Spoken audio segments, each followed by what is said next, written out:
Lyon demain, le quart d'heure lyonnais, toute l'actualité chaque matin. Parce que Lyon demain se dessine aujourd'hui, voici l'essentiel de l'actualité.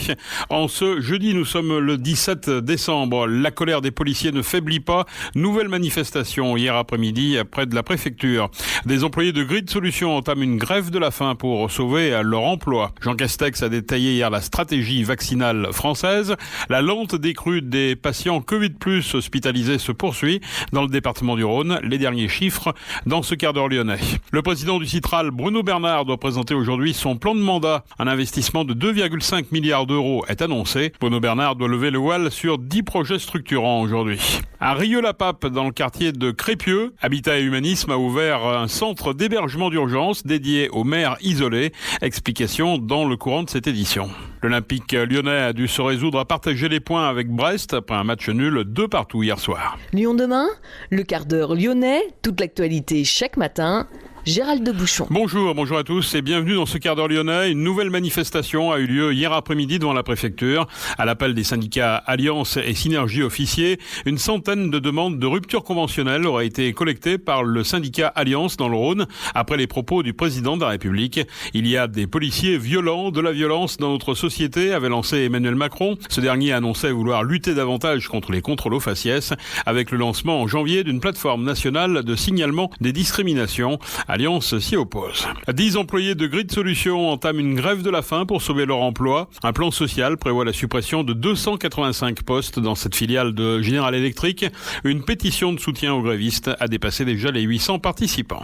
Lyon demain, un site internet, du son, de l'image, un média complet pour les Lyonnais qui font avancer la ville.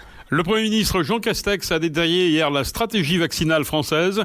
La campagne de vaccination s'effectuera en 3 phases. Elle pourrait débuter dès la dernière semaine de décembre, à condition notamment que la mise sur le marché des vaccins soit validée par l'Agence européenne du médicament. Malgré le vaccin, ce début d'année ne sera pas différent de 2020, a cependant estimé le professeur Jean-François Delfrécy, président du Conseil scientifique. Il faudra encore rester extrêmement prudent, 3 à 6 mois. La lente décrue des patients Covid+ hospitalisés se poursuit dans le département du Rhône. 1061 patients étaient hospitalisés hier, 76 de moins, 150 en réanimation, soit 10 de moins. Ces dernières 24 heures, 46 nouveaux patients ont été admis à l'hôpital, dont 10 en réanimation, tandis que 11 patients sont décédés et 103 ont pu regagner leur domicile. Depuis le 1er mars, 1722 patients sont décédés du Covid-19 à l'hôpital dans notre département. Le gérant d'un restaurant de Taluyer a été contrôlé par les gendarmes vendredi dernier. Une dizaine de convives étaient installés pour le service de midi. Chacun des contrevenants a écopé d'une amende de 135 €. Idem pour le patron du Taluy. L'ouverture des restaurants est interdite au moins jusqu'au 20 janvier 2021 pour limiter la propagation de l'épidémie de Covid-19. Lyon demain, la radio lyonnaise à écouter partout dans le monde. Le président du Citral, Bruno Bernard, doit présenter aujourd'hui son plan de mandat 2021-2026.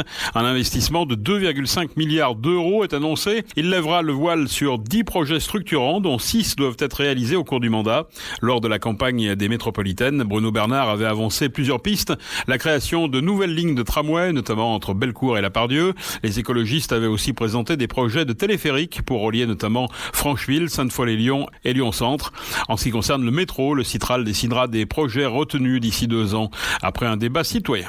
On se souvient qu'il y a 2 ans, en octobre 2018, le projet de l'A45 était abandonné et remplacé par des solutions alternatives pour faciliter la liaison entre Lyon et Saint-Étienne. Cette liaison est une priorité de la loi LOM, la loi d'orientation des mobilités de 2019, avec une enveloppe de 400 millions d'euros promis par l'État.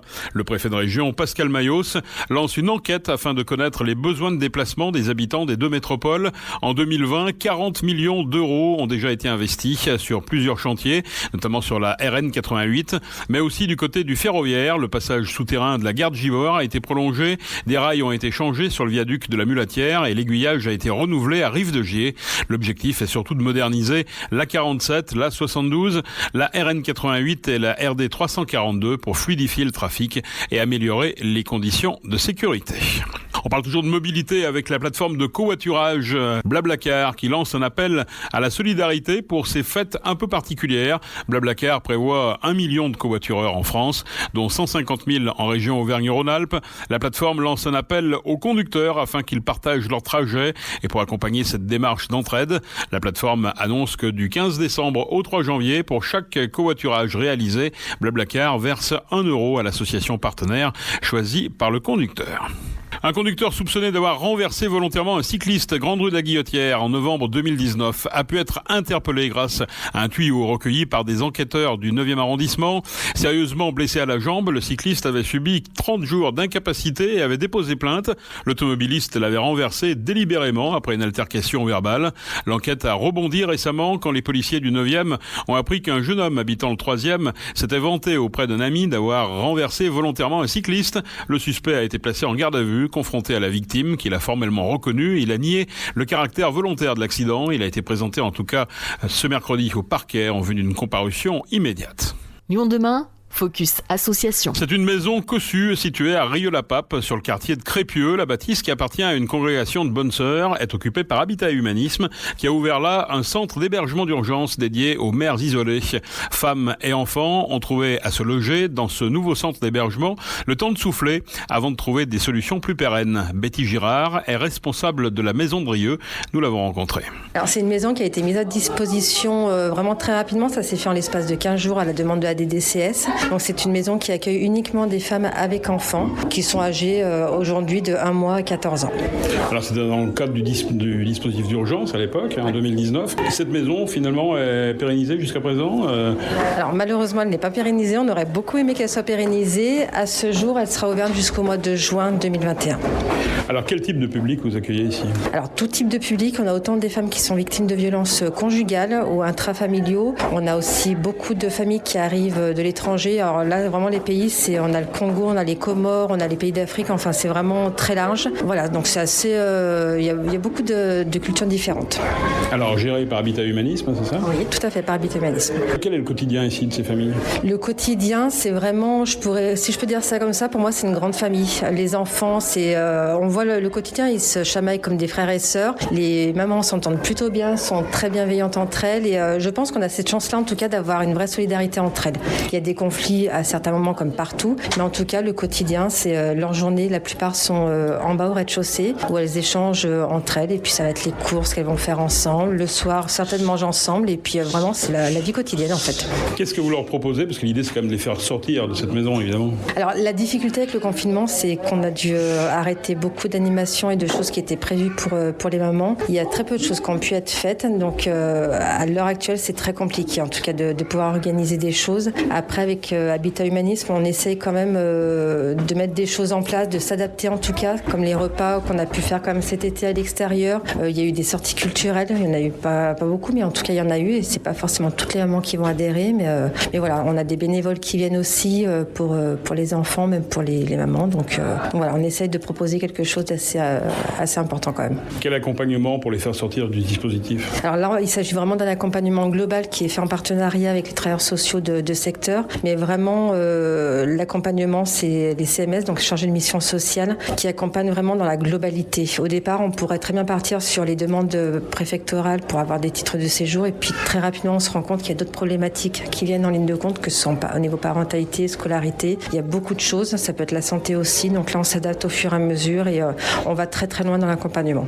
Après c'est un choix aussi de notre part, c'est une volonté de pousser un peu plus l'accompagnement. Alors, l'accompagnement c'est quoi ? C'est d'abord pour avoir un titre de séjour et ensuite pour avoir peut-être un emploi ? Alors le titre de séjour c'est la priorité. Sans titre elles ne peuvent pas travailler. Il y en a beaucoup de mamans qui aimeraient travailler. Il y en a qui sont en France depuis 2013 par exemple et qui n'ont toujours pas de titre. Et ça c'est la difficulté. Avec le confinement il y a eu la fermeture de la préfecture, il y a eu des rendez-vous qui ont été reportés, annulés. Et il y a toujours cette problématique en fonction des lois qui évoluent très rapidement et des problématiques familiaux. Elles n'obtiennent pas tous leurs titres en tout cas. En tout cas, Noël s'annonce bien pour ces familles. Comment ça va se passer ? Alors Noël, la semaine prochaine, donc il y a un goûter qui va être organisé le 23 où les enfants vont pouvoir ouvrir leurs cadeaux, comme ça nous on sera présente. Le 24, on va quand même essayer d'organiser à midi un petit buffet entre nous pour vraiment commencer ces fêtes dans la bonne humeur.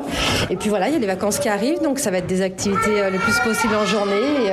Et puis surtout aujourd'hui, c'est aujourd'hui qui compte le plus, c'est la joie des mamans, je pense, de pouvoir partir ensemble, d'aller faire ces courses-là pendant que les enfants sont ici. Donc là, c'est une bonne journée qui s'annonce. Le leitmotiv, c'est la générosité ici. Générosité, bienveillance, c'est essentiellement ça, beaucoup. Betty Girard, responsable de la Maison de Rieux, gérée, je vous le rappelle, par Habitat et Humanisme. 10 tigres d'un dresseur saisis par la justice dans l'Oise pour avoir subi des mauvais traitements. Cette enquête préliminaire a été ouverte à la suite d'une plainte de One Voice. L'association a mené une enquête sur les conditions de détention et de garde des animaux, des conditions inappropriées, un délit punissable d'1 an d'emprisonnement et de 15 000 € d'amende. Les tigres étaient enfermés toute l'année dans un camion-cage, sans réelle protection contre les intempéries et avec à peine assez de place pour tourner en rond. Pierre Tillon et son parc animalier de Saint-Martin-la-Plaine, dans la Loire, ont été choisis pour accueillir les animaux en convalescence. Les 10 tigres vont donc rejoindre une vingtaine de félins saisis dans d'autres affaires de maltraitance animale. Lyon demain, la radio sans pub. 3 jours après sa victoire de prestige à Paris, l'Olympique Lyonnais n'a plus que partager les points avec Brest. Match nul 2-2. L'Olympique Lyonnais 3e laisse Lille et le PSG reprendre un peu d'avance. Les sièges des 2 virages étaient occupés hier par quelques 1500 peluches déposées par les Bad Guns et Lyon 1950.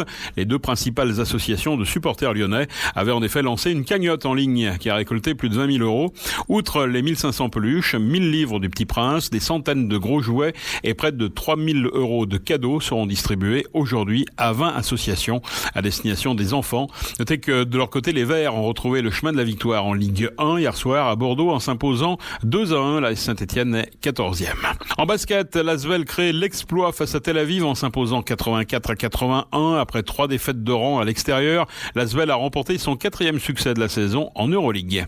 Rugby, la 2e journée de la Champions Cup programmée ce week-end sera amputée des rencontres Toulouse-Exeter et Glasgow-Loup. Ces matchs sont annulés après plusieurs cas de Covid-19 dans les 2 équipes britanniques. C'est la fin de ce quart d'heure lyonnais. Merci de l'avoir suivi. On se retrouve demain, même heure, même antenne. Excellente journée et restez prudents.